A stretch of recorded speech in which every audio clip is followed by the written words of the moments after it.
I got my pumpkin pillow. It's super soft. Hello everybody, my name is Lindsay Lunari and welcome back to my channel. Today I'm going to be talking about all the horror movies I watched this October. This has been an annual video that I make, the first of which I posted in 2020, and I'm having a lot of fun doing these. This year I watched a total of 13 horror films I'd never seen before, so I'm really excited to start talking about them and share my thoughts with you. All the movies on my list this year are a mixture of old films and new films, some of which I enjoyed more than others. Today I'm dressed as a witch because I thought it would be appropriate. Did you dress up for this Halloween? Okay, so without further ado, let's talk about the first film I watched in October. Killer Klowns from Outer Space, 1988. Aliens who look like clowns come from outer space and terrorize a small town. I decided to watch this first because I attended Halloween Horror Nights early in the month of October, and this year there was actually a Killer Klowns from Outer Space haunted attraction, so I wanted to see the movie beforehand so I'd be prepared and know about the characters in the maze and all of that. So that was a lot of fun. It was probably one of my favorite attractions from the event. Killer Klowns from Outer Space is simply entertainment. It's not, in my opinion, thought-provoking or serious.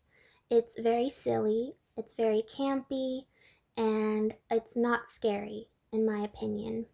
I mean, unless you're scared of clowns, maybe this would be very terrifying for you, but I've never been scared of clowns, so this was more of just a fun watch for me. I bet the writers, the directors, and the actors had a lot of fun working on it. There's a ton of fun scenes. For example, like when the clowns are raiding the town, they kind of are just bamboozling everybody. They go to people's doors pretending they're delivering pizza, and then they raid a drugstore. They kind of trick this like biker gang. It was very funny, and I'm glad I saw it. The next film I watched in October was House, 1986. Robert Cobb is an author who has just separated from his wife. He moves into a new house and tries to work on a novel based on his experiences in the Vietnam War. Strange things start happening around him, little things at first, but as they become more frequent, Cobb becomes aware that the house resents his presence. Okay, so, well, first of all, I always have to have films from the 80s on my watch lists in October. I just love the 80s, and 80s was a good time for horror, in my opinion. House, I thought it was not so great. I didn't enjoy it very much. It just wasn't my cup of tea. It didn't make a lot of sense to me. It was more thought-provoking than Killer Clowns, but I had a hard time taking this film seriously as well. The main character, Roger, he has his own demons that he is fighting internally, and some of those demons end up materializing in different shapes and forms within the house. And I do like that. I like that concept and that plot, but it was too comical and goofy for me. I'm not too much of a fan of like the mix of comedy and horror. Sometimes it's done very well, but other times it's just too silly for me. And that's kind of how I felt here. I did love the monsters that you get to see in this film. I like the atmosphere of the film a lot. It felt very calming at times. I think it's kind of like it would be a good film to have on in the background when you're doing like house chores and stuff. Fun fact is that I accidentally watched this film instead of the film titled House that I meant to watch. I have had a film called House on my watch list for the longest time, and I I figured it was this one. But I realized there's more than one film titled House. Um, the one that I meant to watch was actually from, I believe it was the 1970s, and I think it's like a Japanese film, and I read like good reviews on that one, but I didn't realize this wasn't that film. And so when I started watching this film, um, I just thought, okay, I might as well finish this. So that other one I'll have to watch some other time. Anyways, so this film, House from 1986, I probably wouldn't watch again, but I'm still glad I saw it. You know, every time I finish a new horror movie I've never seen before, I don't really regret watching it because I just love to add more to my library of films I've seen. The third film I watched this October was Black Water, 2007. A trio of tourists in a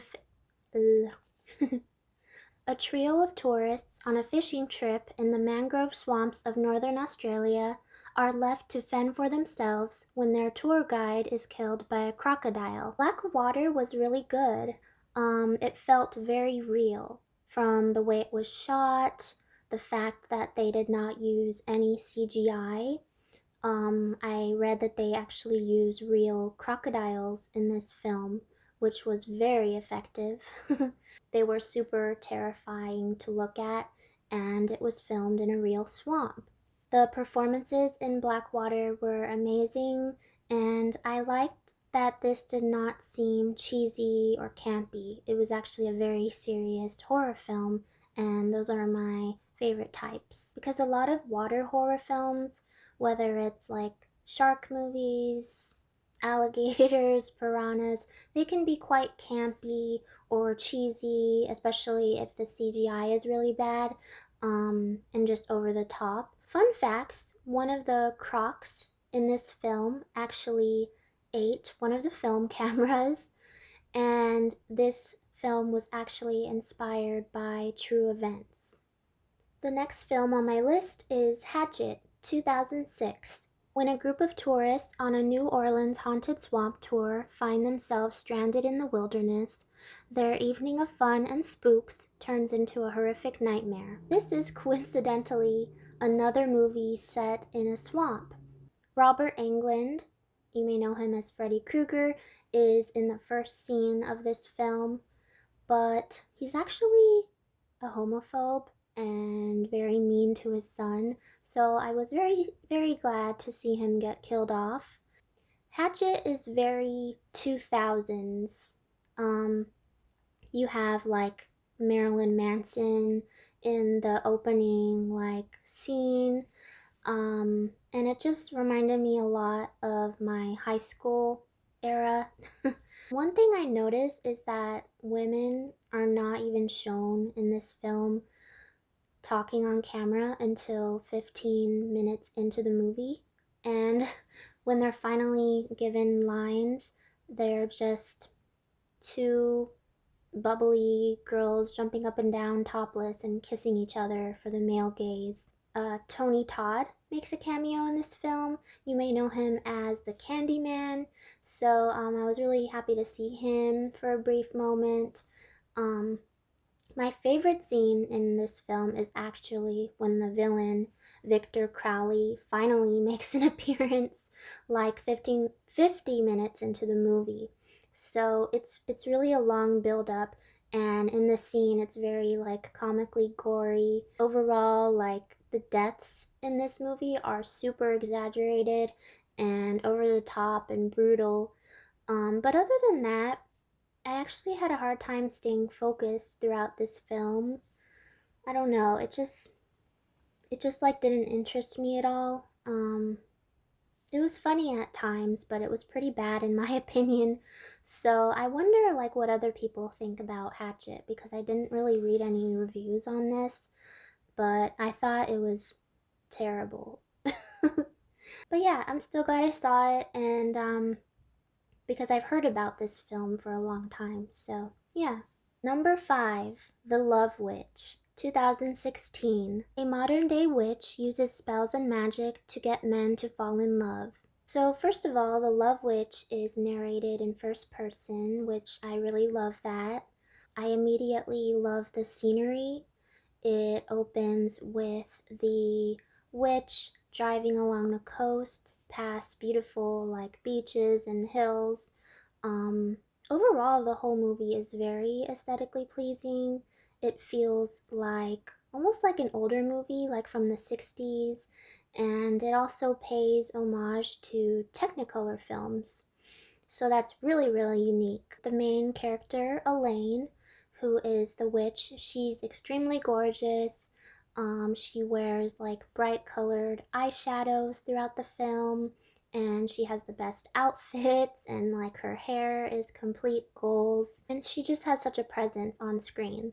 The Love Witch is probably one of the most eccentric and alluring films I've ever seen, so it was a very pleasant surprise. It's also very erotic, which I did not expect. The music in The Love Witch is very memorable. It's very like soft and dreamlike, which I think fits the whole vibe. And this film will also make you think. You'll definitely want to read about it afterwards, which I did, because there's a lot to unpack here. So although Elaine, the witch, is the protagonist in the film, she's not entirely a good person. She's actually very out of touch with reality and wrapped up in her own world, her world of magic and finding her perfect dream guy. And so she's very damaged. She wants to feel empowered, which I think every woman wants this. And her character does touch on a lot of important things, like the fact that men make women work harder for their love, and so she finds her own power through witchcraft, and I think that's very interesting. The ending to this film is super shocking. I really enjoyed the ending, and I won't spoil it, but it was like basically a jaw drop moment. The only thing I didn't like about this film was that it was kind of long. Um, I think it was like 2 hours or so, which sometimes if films are that long, they don't seem that long. But The Love Witch was kind of slow here and there, and I think it could have benefited from being shortened. The sixth film that I watched was X, 2022. In 1979, a group of young filmmakers set out to make an adult film in rural Texas, but when their reclusive elderly hosts catch them in the act, the cast find themselves fighting for their lives. X is an amazing horror film. I was super excited to watch this because I had heard nothing but good things. Ty West wrote, directed, and produced and edited this, and I think that needs to be noted. He was also the writer, director, and editor on one of my all-time favorite horror films, The House of the Devil, which was from 2009. X has a lot of Texas Chainsaw vibes. There were a lot of similar shots that I noticed, and I assume that those were purposeful. The cinematography in X was very magnificent. There's this scene where Mia Goth's character, Maxine, is floating in a lake, and the way it was shot was very beautiful. So that is one of the scenes that really stood out to me. In a New York Times review, A.O. Scott says, when referring to Ty West, that he has an aesthetic that isn't all about terror and titillation. X is full of dreamy, haunted overhead shots and moments of surprising tenderness. One thing that I was excited about with this film was that Chelsea Wolfe and Tyler Bates did the score. Chelsea Wolfe is actually one of my favorite musicians of all time, so the score, the music in this was super haunting and memorable. X, in my opinion, has a very good script. The deaths are very effective, well done, and creative. It's near perfect in my opinion. It features a truly frightening old couple, and there are themes here of aging and youth and longing over the past, which was mentioned in a Fangoria article by Nate Roscoe. It's actually quite sad because the old woman, Pearl, she's so forlorn and hopeless and weak, and Yeah, so it was very tense, I would say. And I really can't wait to see the prequel, Pearl, which is already out now. Fun fact, Mia Goth actually played Pearl in this movie, so she's playing two characters, and she was amazing in both of them. Jenna Ortega was in this, and she's sort of like becoming one of the modern day scream queens. She's an amazing actress, so yeah, she did a wonderful job. Brittany Snow, Kid Cudi, I forget the other actor's name, but he's in like Virgin River and he was in The Ring, but he was very good too. Everyone in this film was amazing. I think it was very well casted. So yeah, definitely I would recommend X. I will give this 5 out of 5 stars. The seventh film on my list was Gonjiam Haunted Asylum, 2018. The crew of a web horror series travels to an abandoned asylum for a live broadcast. It soon encounters much more than expected as it moves deeper inside the nightmarish old building. I heard how scary this movie was, but it didn't quite live up to the hype as far as I'm concerned. It didn't it didn't scare me that much at all. Um, there were horrifying moments, definitely, but it didn't fill me with very much terror, which other people made it seem like it would. But that's okay. I mean, it doesn't have to be the scariest movie. I thought the actors were great. They were very believable, and I couldn't take my eyes away from them. There was a scene where the characters are eating ramen near the beginning, and that scene made me very hungry. Overall, though, I would say this film is very much of a slow burn.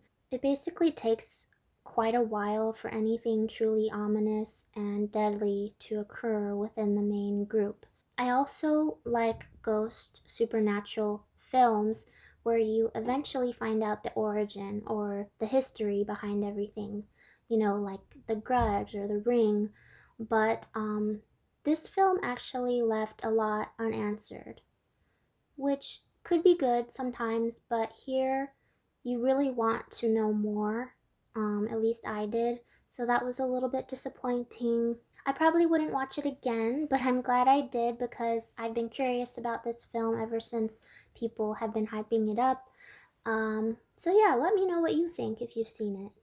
The eighth film that I watched was The Munsters, 2022. From writer-director Rob Zombie comes the strangest love story ever told. Lily is just your typical 150-year-old lovelorn vampire looking for the man of her nightmares. That is, until she lays eyes on Herman, a 7-foot-tall green experiment with a heart of gold. It's love at first shock as these two ghouls fall fangs over feet in this crazy Transylvanian romance. First of all, I love the set design in this film, the costuming, the makeup, um, truly top notch. The performances were great. The actors I felt were very committed to their characters and really embraced the entirety of the comedy, the drama, the entire vibe that Rob Zombie I think was going for. It's very funny. Like there's a scene where Herman is on Good Morning Transylvania, destroying a grand piano and cracking jokes. Count Orlok loves dancing disco, which is super goofy but funny. The color scheme is very different in this film. It's bright, it's neon, it's the complete opposite from the show. And yeah, while watching this, you can really tell that Rob Zombie is a true lover of Halloween. He's passionate for horror and the classics. And I always enjoy that, regardless of like, how people feel about Rob Zombie's films. I think that his passion for horror truly shows through in all of them. The music in the Munsters is very like dark and gothic. It's full of organs, but it's also whimsical at times. I enjoyed when the Munsters arrived to Mockingbird Lane and they basically fall in love with the oldest, most rundown house on the block. They arrive on Halloween, so all of their neighbors are like, they think that they're like them, but really they're just dressed up in costume. So the next morning when Herman walks outside, he's like horrified by everybody because they're just all normal suburban, families. But yeah, I would definitely recommend checking the Munsters out. Um, I would say it was worth the watch because it'll definitely leave an impression, and it's kind of like a fun family film. Like kids can watch this. I believe it's like rated PG or something. So it's different from Rob Zombie's other films. The ninth film on my list was Halloween Ends 2022. 4 years later, after the events of 2018, Laurie has decided to liberate herself from fear and rage and embrace life. But when a young man is accused of killing a boy he was babysitting, it ignites a cascade of violence and terror that will force Laurie to finally confront the evil that she can't control once and for all. I think some people really liked Halloween Ends and some people really hated it. I personally liked the introduction of the new character Corey. I specifically enjoyed the first half of the movie. It's a little hard for me to talk about this film without spoilers, so if you don't want to hear any spoilers, I would recommend just jumping forward to the next film in the timestamps below. Sorry about that. But so for the first half of this movie, I did find myself wondering where is this film going? But then you kind of begin to understand what they're trying to do with the story. Michael Myers, when he's first shown, he you realize that he's very weak. He's injured and he's hiding out down in the sewers. So Corey, the new character that is introduced in this film, he's very much like the outcast of the town. He's ostracized because of this accidental death that occurred on his watch, and then he basically becomes a killer. um I don't know if this was given away in the trailers because I purposely avoided the trailers. I kind of just wanted to go into this movie completely blind. Corey, he ends up teaming up with Michael and they seek out the people who bullied him and they kill them together, which it was very unexpected. When I realized what was happening, I was like, whoa. um but the whole purpose of the character of Corey is that evil doesn't die, it changes shape. And those are Laurie's words exactly, and I think this is the meaning of this film. I would say, in my opinion, the ending is satisfying because Corey ends up dying and Michael is finally killed and crushed to pieces with the whole town watching. I will say it was a little weird of how easy it was to kill him compared to all the times he was just invincible, but I can look past that. um Overall, Halloween Ends is not what I was expecting, but after gathering my thoughts about it, I came to realize that I'm okay with it. Um I'm okay in general without loving this newer franchise because the original Halloween is a time capsule in itself. It's special, it's iconic, and it'll always be there. It'll always be there for us to watch it whenever we want to really get the feeling of the original classic and our love for that. These newer films just feel more modern and they feel much different, and sometimes they don't feel like Halloween films at all, but I'm okay with that because the original is still there and we can watch it whenever we want and we can get our Michael Myers fix whenever we want. In my opinion, I think we should lower our expectations when it comes to sequels and reboots and stuff like that. because nobody will ever be able to duplicate the magic of an original masterpiece. And I mean, you gotta give props to people that try and they try to make something new of something that's so beloved by many. And you know, it's okay with me that, like, sometimes reboots and remakes are not as good as the original. I mean, in a sense, you don't really want them to be, at least in my opinion. So yeah, they went somewhere totally different with Halloween Ends, and that's okay with me.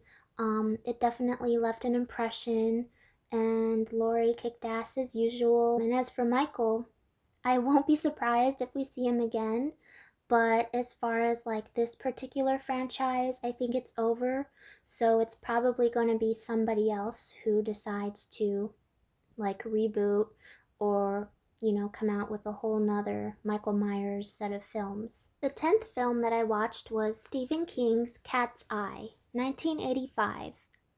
Three short stories are linked by a stray cat that roams from one tale to the next. Part 1 is called Quitters Inc., and it takes place in New York. Quitters Inc. opens with a stray cat roaming the streets and is being chased by a rabid St. Bernard, which is most likely a reference to Cujo, which is another Stephen King character. This tale is about a man named Dick who is trying to quit smoking, and so he goes to a company for help, and this company has very unorthodox ways of helping their clients quit smoking. It basically involves torturing the client's loved ones, like if they have a slip, if they have a relapse. The cat in this film is caught by them, the people who work at this company, and they use the cat in cruel demonstrations of their torture tactics. Dick is presented with a lot of temptation to smoke throughout this story. Everyone around him smokes. Like back in the 80s, more people smoked in public spaces and even inside. And so he ultimately has a slip that results in his wife being taken and tortured. So this, as an effect, like it persuades him to stop smoking. The cat also escapes the clutches of these horrible people, and yeah, I enjoyed this tale a lot. The story I thought was very unique and interesting, so it was a very pleasant surprise. Part 2 of Cat's Eye is called The Ledge, and it takes place in Atlantic City. The cat from the first part of this film makes its way to Atlantic City and is taken home by a bad man who has kidnapped his wife's lover. The man actually presents his lover with two options. He can either call the police, and once he is arrested, they'll find the drugs he planted in the lover's car, or the lover can attempt to climb around the outside ledge of the penthouse, and if he makes his way all the way to the other side, the man will grant his wife the divorce that she wants. So, of course, the lover decides to try his fate at climbing the ledge, and it's so scary. At least for me, because I'm scared of heights. So, this one gave me a lot of anxiety. It gave me a stomach ache. I found that I wasn't breathing while watching it. It's a fun one, and I was really on the edge of my seat the whole time. Part 3 of Cat's Eye is called General, and it takes place in Wilmington, North Carolina. Here we see that the cat has escaped the crazy man from the last tale, and he has boarded a train to Wilmington. It's taken in by a little girl named Amanda, who's played by Drew Barrymore, and she names the cat General. Drew Barrymore is actually briefly seen in parts 1 and 2 of Cat's Eye, but as other characters, and her characters do not play as big a part as she does in this last part of Cat's Eye. Her performance is amazing, and I really love this one. Here, the threat is actually a creepy little troll who comes out of her bedroom wall at night and attempts to steal her breath. but the parents just blame the new cat. They blame General, and General actually ends up saving the day. He saves the little girl from the troll and becomes the hero of the story. So yeah, this part is very wholesome, and I just loved this that this film has a cat as one of the main characters. And overall, I really liked all three tales, and I thought the writing was very good, and none of these tales were predictable, and I would definitely watch it again. It was a very pleasant surprise, and I actually don't hear people talking about this film very much, but it was very good.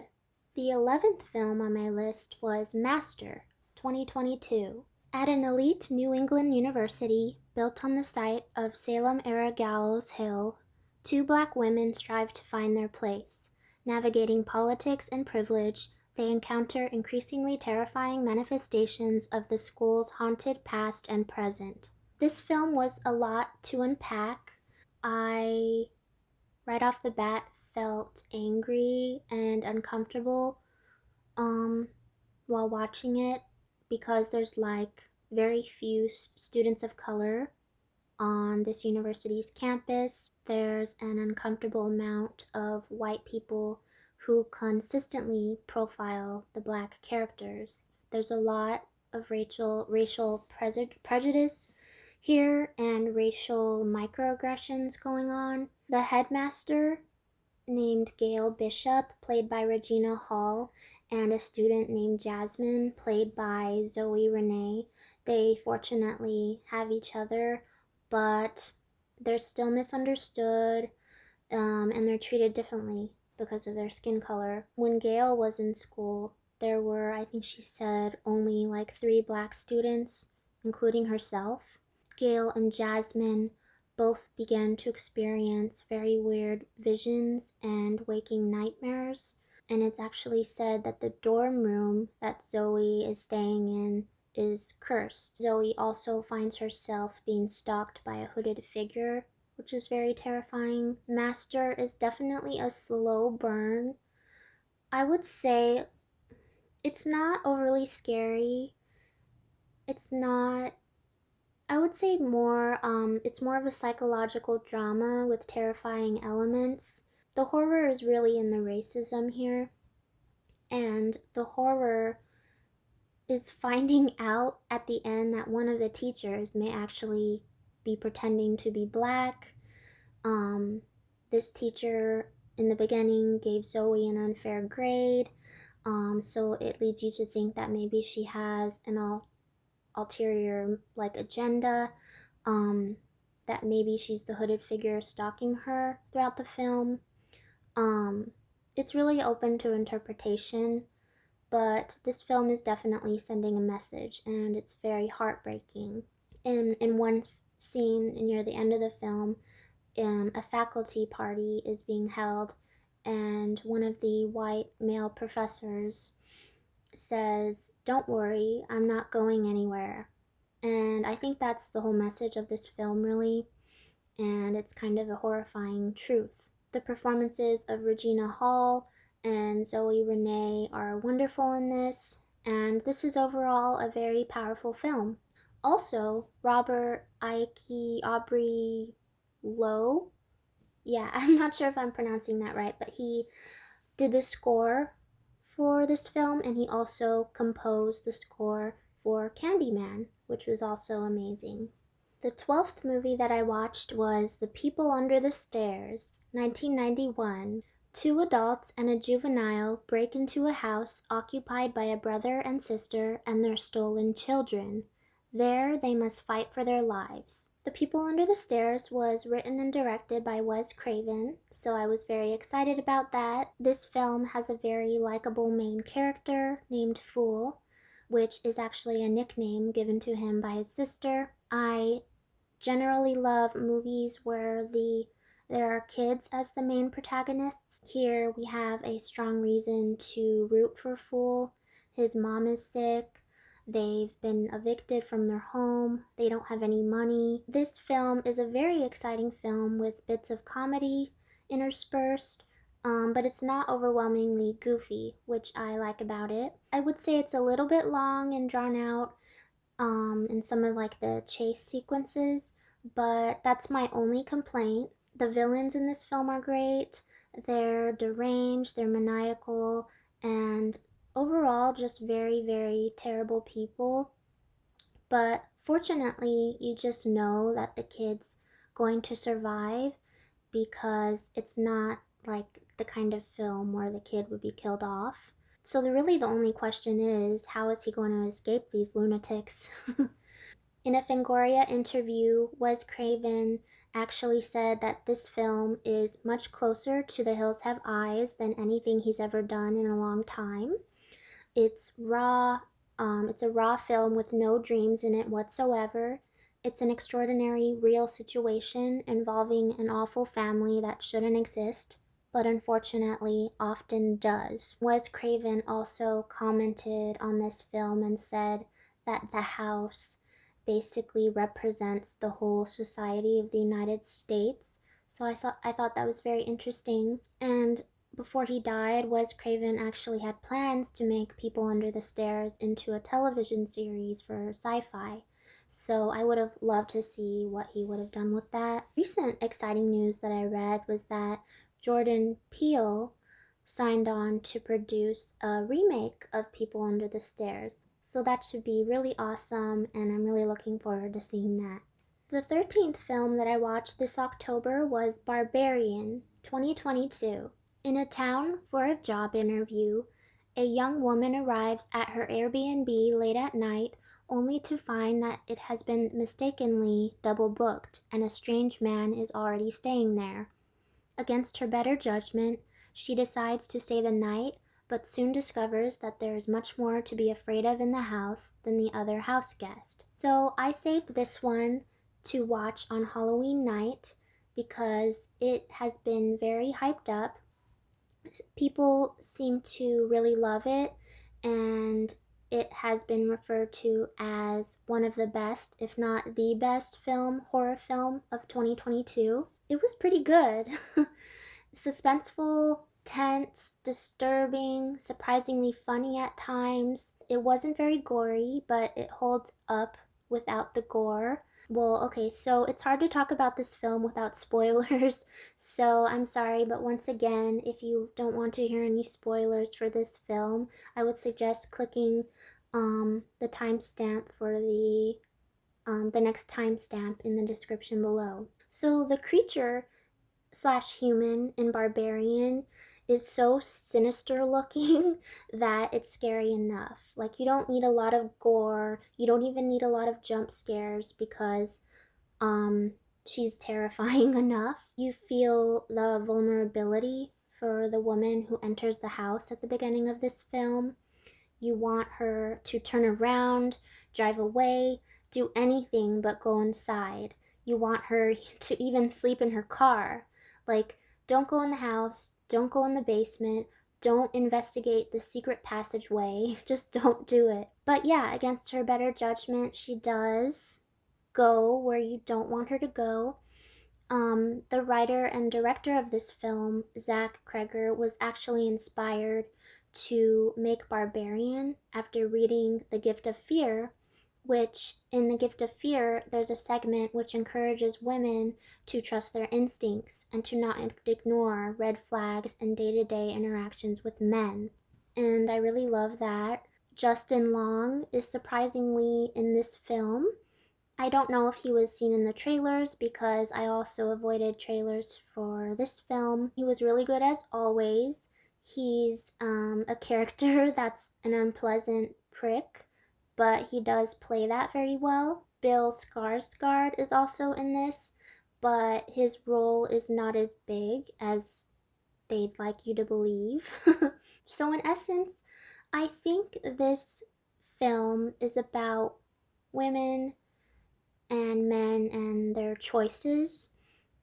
The woman in this film, Tess, played by Georgina Campbell, ignores her instincts in the first half, but then she begins to understand the assignment, as they say. Like, unlike the men in this story, she recognizes what the female creature needs and wants, and that's very significant, and ultimately I think it's the reason why she survives and they don't. Coincidentally, this film is very similar to People Under the Stairs in the fact that there are people underneath the house.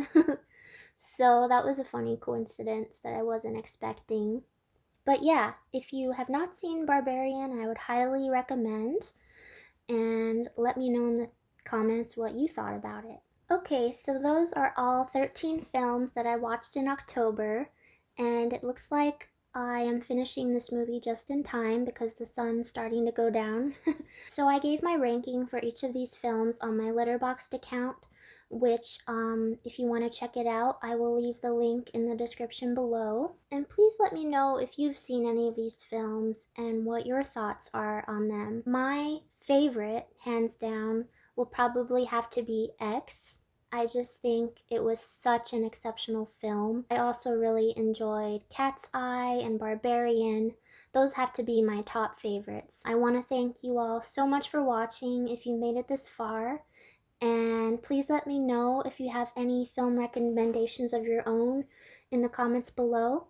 And I will see you in my next video.